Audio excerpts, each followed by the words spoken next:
Flights within the Caribbean, a win for Saudi Arabia? A frustrated Mr. Donovan White, the Director of Tourism for Jamaica, just returned from attending the Caribbean Travel Marketplace in San Juan, Puerto Rico.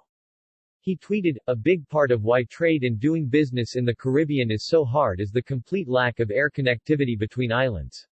It has taken me 8 hours to travel back from Puerto Rico to Montego Bay instead of a 1-hour hop between the two islands. Connectivity to travel between Caribbean islands has stopped the Caribbean Tourism Organization and other initiatives from bringing the region together for decades. It has also stopped or made travel by citizens and cargo difficult, expensive, and sometimes impossible."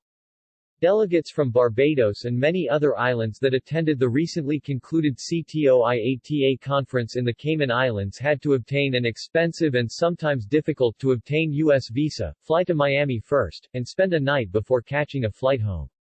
An initiative headed by Jamaica and Saudi Arabia brought tourism ministers from the Bahamas, Barbados, the Cayman Islands, and Guyana together to virtually meet with Ahmed bin Aqil al-Khatib, the influential and super-wealthy Minister of Tourism from the Kingdom of Saudi Arabia. With its money, global influence, and newly established global initiative and fame, Saudi Arabia may be able to not only establish the Caribbean as a new market for Saudi and Gulf travelers but also for Caribbean citizens to explore the newly opened world of Saudi tourism and beyond. The Jamaica Tourism Minister, Hon. Edmund Bartlett told eTurbo News, "Last week, the Saudi minister and his team had a virtual bilateral meeting with the team and me, and agreed to invite 5 key ministers from the Caribbean to Riyadh in November during the WTTC Global Summit. We will meet with mega airlines of the GCC. Mega airlines could include Emirates, Etihad, Qatar Airways, and Saudia." Bartlett explained, Saudi Arabia undertook to coordinate the meeting. "Yesterday, I met with the chairman of the Caribbean Tourism Organization (CTO), Hon. Kenneth Bryan, and president of the Caribbean Hotel and Tourist Association, Nicola Madden Gregg, in Puerto Rico. We agreed on a Caribbean presence in Riyadh during the WTTC summit." World Tourism Network chairman Jürgen Steinmetz, the publisher of eTurbo News, attended the CTO and IATA conference in the Cayman Islands last month. Connectivity was a major discussion point. He suggested Saudi Arabia supporting one of the mega GCC carriers to fly to a Caribbean hub, like Jamaica, would open up not only trade and tourism between Jamaica and Saudi Arabia but has the potential to establish a new market between the GCC region and the Caribbean. "I think it would be a win-win for Saudi Arabia to help facilitate this, but an important element is missing. This is missing connectivity between Caribbean island nations. As Qatar Airways, Swiss, Lufthansa, United, and many other airlines had done in the past, a new regional airline invested in by a major carrier in the GCC region, and acting as a feeder to a new Caribbean airline hub, such as Montego Bay, for example, could solve several decades of opportunities and problems. It would be a win-win for all involved and the smartest investment. The regional airline would solve the issue of expensive local connectivity by offering local resident rates for Caribbean countries' citizens.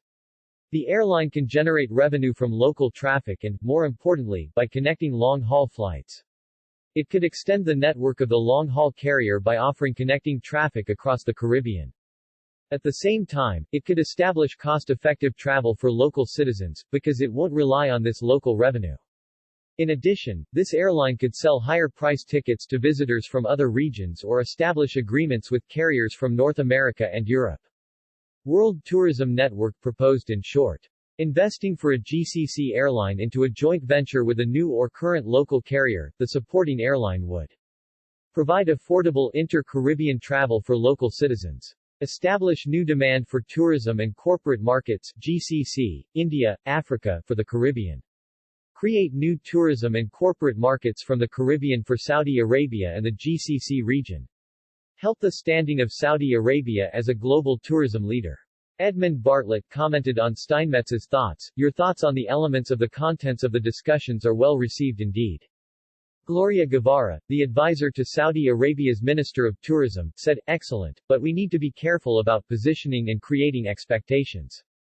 The decision at the end is on the airlines. Donovan White, Director of Tourism, Jamaica. In response to comments on Twitter by Jamaica's Tourism Director Donovan White, a discussion emerged. Comments included, How come Caribbean Airlines don't have a northern hub in Jamaica and their southern hub in Trinidad that connects all Caribbean islands with multiple routes and daily frequency? Wouldn't that also better solve the small islands' needs for connectivity for tourism and business? How come we have many struggling airlines in the region flying around with 20% and 30% load factors, but yet we have frustrated travelers, both leisure and business, who can't find service or pay through their high tooth to transit through Miami to get from one point to another point in the Caribbean? Why don't Cayman Air, Bahamas Air, Intercarib, Liat, Aerojet, and Skyhigh all have one alliance to serve the region and connect every point of the region in the English, Spanish, French or Dutch section of the Caribbean? The connectivity for long-haul flights from all continents would allow tourism and business to boom. The attractiveness of such an alliance to long-haul carriers from Asia, Asia Minor, the Middle East, Africa, Europe and Oceanic regions would be shocking for passengers and inbound and outbound cargo. So I ask, why not to our governments across the region? If not now, when? It requires regional governments to collaborate on simple policies that make sense. Things like single airspace, single immigration policy for visitors, free movement of nationals, and standardized trade tariffs. It should be easy wins.